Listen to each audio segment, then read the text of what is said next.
Cześć Wam, witam Was w ostatni wtorek czerwca. Ja zajechałam sobie tutaj dzisiaj w nocy na Zgorzelec.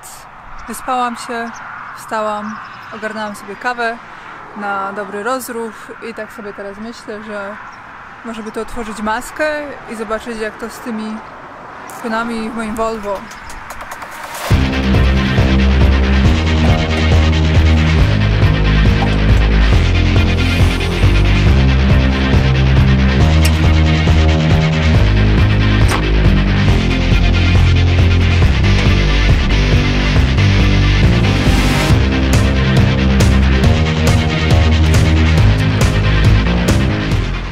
Jak pewnie zauważyliście, ostatnio przestałam wozić śmigła, a przerzuciłam się na rotory i statory.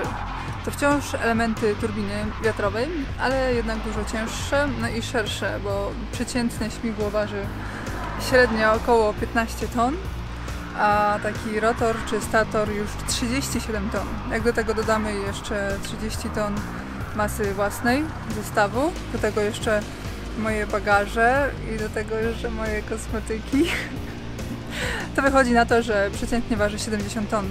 Do tego jeszcze co najmniej 2,5 metra szerokości, wystającej poza obrys naczepy na szerokość, co generuje gigantyczne opory powietrza. No i cóż, nie trzeba być tutaj specjalistą, żeby się domyśleć, jak nieprzeciętnie ciężką pracę wykonuje ten silnik. Szczególnie ze mną za kierownicą.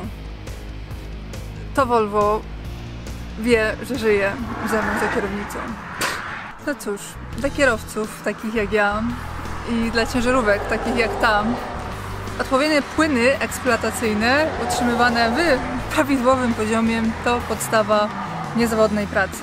Mówiąc o ciężkiej pracy silnika, chyba zazwyczaj myślimy od razu o oleju silnikowym. Ale co z płynem chłodzącym?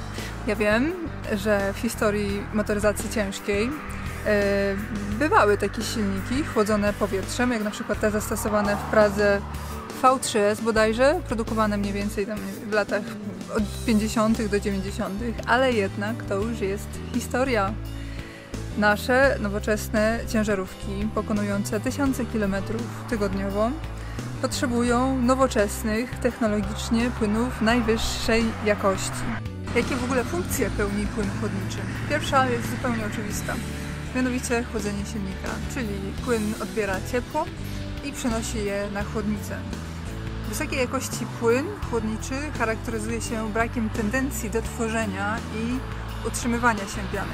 To ważne, ponieważ piana nie odprowadza ciepła w prawidłowy sposób, który gwarantuje stabilną pracę silnika. Druga funkcja, być może troszeczkę mniej znana, to dobry jakościowo płyn przeciwdziała korozji kanałów chłodniczych i gromadzeniu się kamienia. Tutaj z kolei ważne, żeby używać płynów nie zawierających związki boru i krzemu, które to tworzą grubszą powłokę, która obniża wymianę ciepła, no i jednak zwiększa częstotliwość wymiany płynu. Płyny Petrigo są oczywiście wolne od takich związków.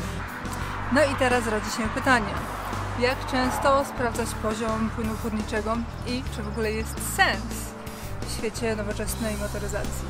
Jeśli chodzi o tę ciężarówkę, to tutaj sprawdzam płyny eksploatacyjne co najmniej raz w tygodniu, w zależności od długości i trudności trasy danej nocy. W poprzedniej ciężarówce, która była dobre kilka lat starsza, sprawdzałam codziennie, bo też wychodziło na to, że co najmniej raz w tygodniu musiałam coś tam dolać, czy to oleju, czy to płynu chłodzącego. A jeżeli chodzi o osobówki, to myślę, że warto jest wyrobić sobie taki nawyk sprawdzania wszystkich płynów eksploatacyjnych przy każdym uzupełnianiu płynu do spryskiwaczy. Trzeba jednak pamiętać o tym, że większość usterek silnika powstaje na skutek pracy silnika przy zbyt niskich poziomach płynów eksploatacyjnych, o czym się nie dowiadujemy na skutek wadliwego działania któregoś z czujników poziomu płynu eksploatacyjnego. Jeszcze jedna ważna rzecz. W trasie potrafią się przydarzyć przeróżnego rodzaju usterki, po jakieś tam malutkie nieszczelności, po większe wycieki. I trzeba jest mieć czym uzupełnić te ewentualne braki. A takie sytuacje oczywiście zdarzają się w środku nocy gdzieś na odludziu z dala od stacji benzynowych. Dlatego pamiętajcie o tym, żeby zawsze mieć ze sobą zapas i oleju, i płynu do chłodnicy. Jeżeli chodzi o samochody osobowe, to ja akurat mam tutaj ze sobą gotowy już płyn Petrigo Q-New, mieszalny z innymi płynami do chłodnic, do wszystkich typów chłodnic, uniwersalny, minus 35 stopni i gwarancja na 100 000 km lub 3 lata pracy.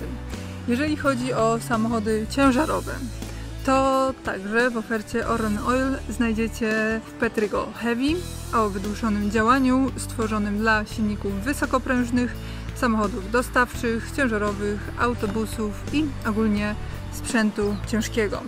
Już na koniec, pamiętajcie o tym, że nawet najlepszej jakości olej silnikowy, taki ze złotem, platyną albo diamentami, takimi specjalnymi oczywiście, straci swoje właściwości w przypadku przegrzania i dojdzie do zatarcia silnika, a to pachnie już sporymi stratami finansowymi. Nie wspominam już o plamie na honorze kierowcy, no i utracie dobrego nastroju wakacyjnego, i stracie czasu, i opóźnieniach, i w ogóle. Kto by chciał stać na pasie awaryjnym? Nie. Także panie i panewki, jeździć i obserwować. Ludzie transportu wiedzą, o co chodzi. I mechanicy też. No dobrze, ja w tym czasie już zgłodniałam. Muszę pomyśleć o tym, co zjeść. Nie chcę mi się nic zrobić, chyba pójdę do restauracji, skoro jest do stacji. Wam dziękuję już za uwagę. Życzę Wam wspaniałych wakacji i szczęśliwych powrotów. Trzymajcie się i do zobaczenia w kolejnym odcinku. Cześć!